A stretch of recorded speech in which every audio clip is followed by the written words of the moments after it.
Nothing is more exciting to watch than the sinking of a ship to form an artificial reef. In some cases, pyrotechnics are used to cause an explosion, which delights the onlookers.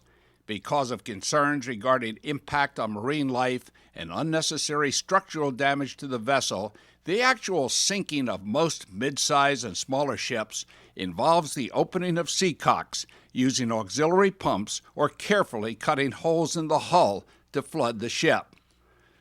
Prior to deployment, a ship must be carefully prepared. Some of the reasons are to make it relatively safe for divers to probe the ship when it is on the bottom, as well as satisfy Coast Guard requirements to remove any pollutants, hazardous wastes, or floatable materials. A great deal of preliminary work goes into the project. As with planning for other reefs, the bottom area offshore has to be selected, surveyed, permitted, and then buoyed. Once the site is prepared, the ship is towed to the precise location and carefully positioned so that it will sink at a predetermined spot within the permitted area. That's not always an easy task. Depending on the number of openings in the hull, a ship may sink quickly or just settle slowly.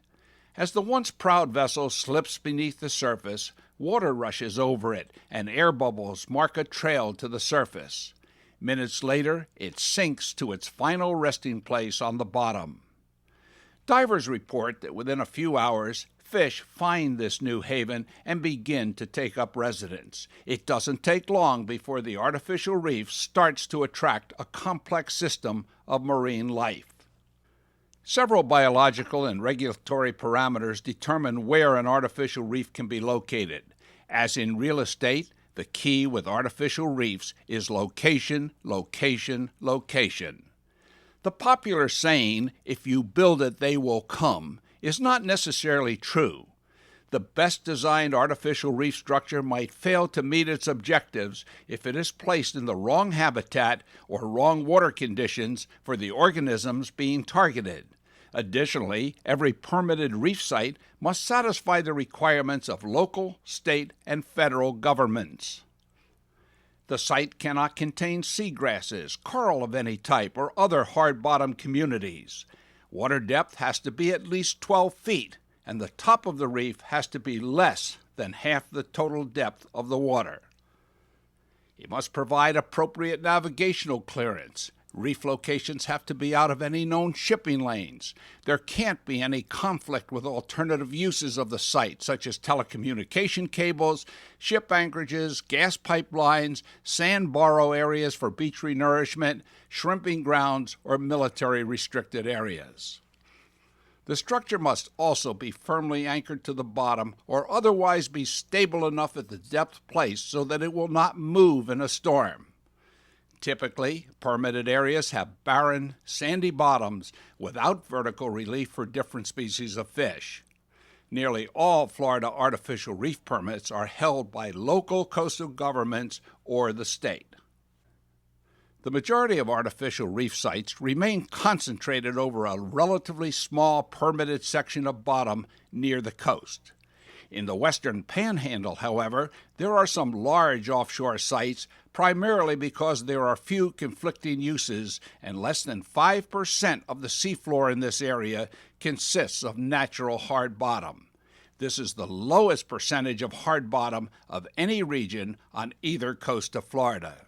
These sites are only found in northwest Florida and comprise a little under 400 nautical square miles.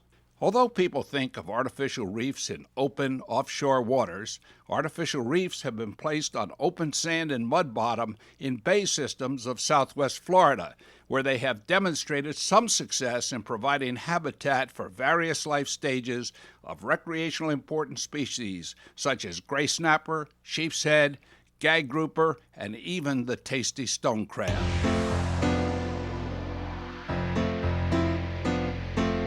In addition to being a fishing and diving location or contributing to the coffers of coastal communities, the artificial reef takes on other roles. Through the use of unpublished and unpublicized reef sites where fishing pressure is minimal, scientists can find answers to managing both artificial and natural reefs. These sites also help to conserve the various species and enable populations to expand. The volume of artificial reefs off the Florida coast is designed to disperse fishing and diving activities and help take the pressure off some of the natural reefs. The original purpose of an artificial reef was to create a fish-attracting device for adult specimens.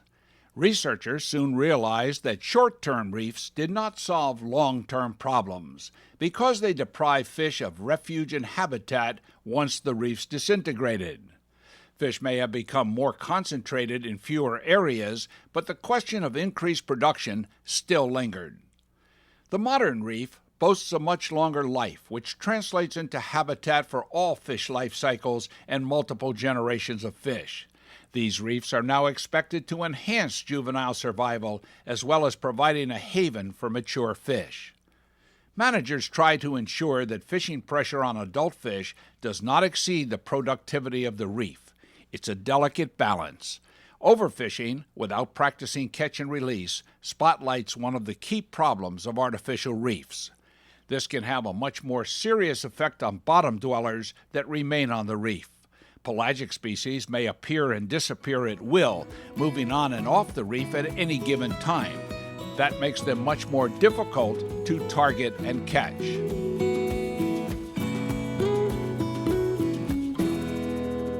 The private deployment of reef materials without a permit violates the law. The penalties can be severe, yet illegal dumping continues to flourish along certain coastal areas. Much of this material can be environmentally damaging and often winds up as a navigational hazard or obstruction. Usually, these private reefs are small and constructed from materials that do not last very long. Storms have a tendency to move these reefs and break them up, since few are anchored down. Because they are placed illegally, most are closely guarded secrets and known only to the few anglers who deployed them. Part of the financing from the Federal Sportfish Restoration Program and the Florida Fish and Wildlife Conservation Commission fuels a monitoring program in which divers go below to take stock. Video reports are becoming more and more common, but the basic approach centers on individuals estimating the population by species. Through this continuous monitoring, researchers gain a much better understanding of reef dynamics.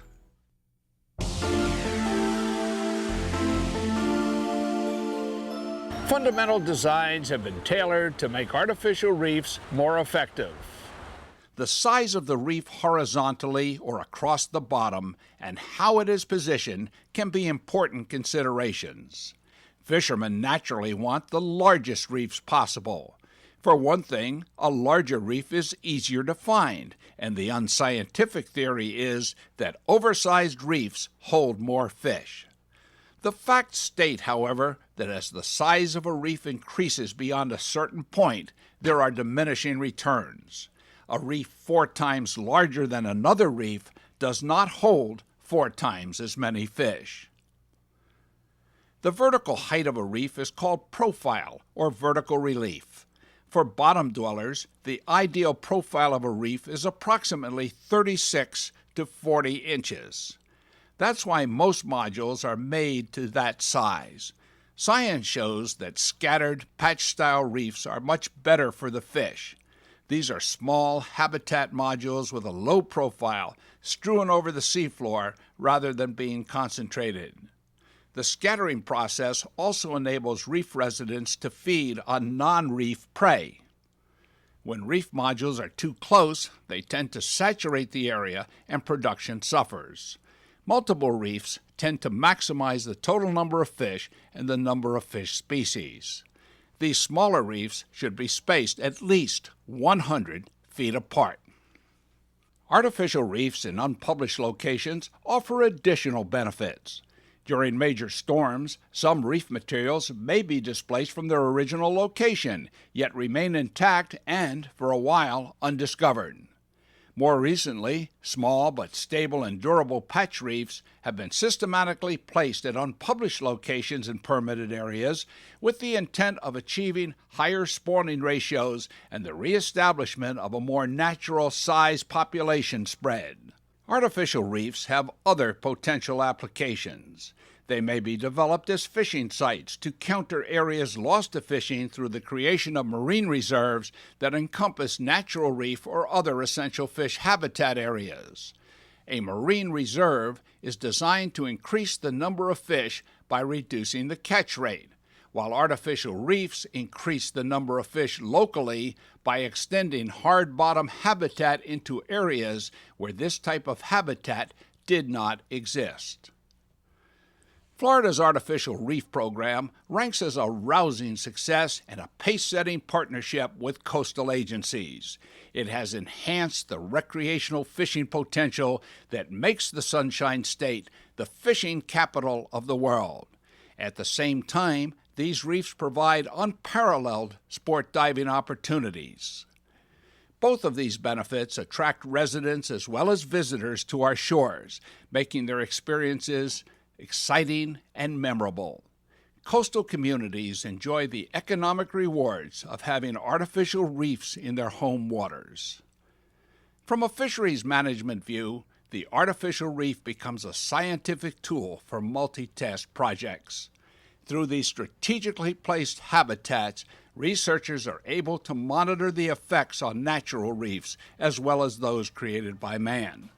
Undisclosed reefs help these biologists to compare what happens to a fish community when angling pressure remains at a minimum or is non-existent.